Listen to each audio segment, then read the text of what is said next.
Okay, I've got the Mercer inverter over here.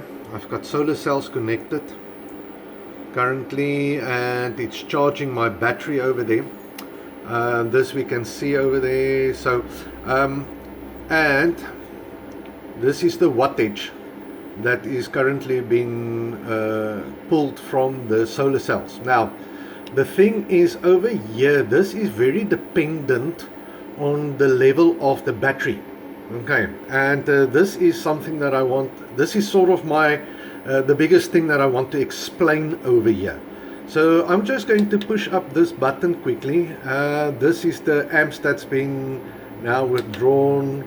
You will see over here currently we have 75 volts over the battery, over the solar cells. Okay, now if it is connected directly to the battery, this voltage will drop down to, let's say 52. Okay, it all depends on the voltage on the battery, but it will drop down to 52. So what this means is currently this thing is not connected 100% to the battery or to the output, whatever it's been delivered. So it can provide more energy. Okay, the solar cells can actually provide more energy. Now you will see this is the voltage over the battery. The battery is almost, well, let's say it's fully charged.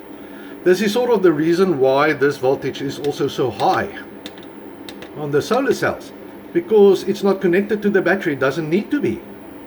Okay, so, and the wattage, well, we have a little bit of current going through. That's not bad, but we can now have a lot more than what we currently have.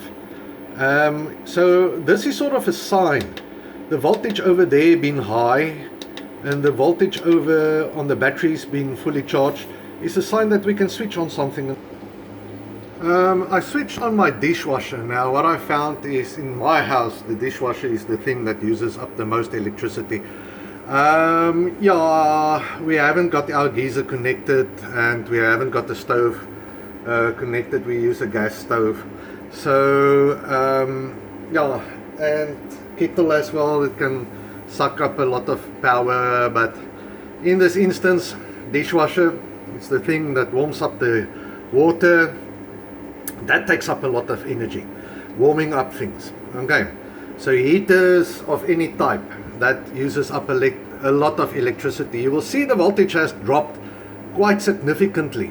Although it's higher than the voltage on the battery, let's see, where's the voltage on the battery? You will see, although it's higher than the voltage on the battery, it is an indication that it's, let's say, more connected to the battery. The more the battery voltage drops, the more it sort of hurts the battery. Okay, and it's also not linear. So for a small drop you might not have any degrading of your battery, but let's say for 1 volt you have, let's say, a certain amount of degrading. For 2 volts you have 4 times that degrading. I'm saying, I'm just taking an example, but this is what we have. So for each extra volt, it is quite a significant more amount of degrading on your batteries.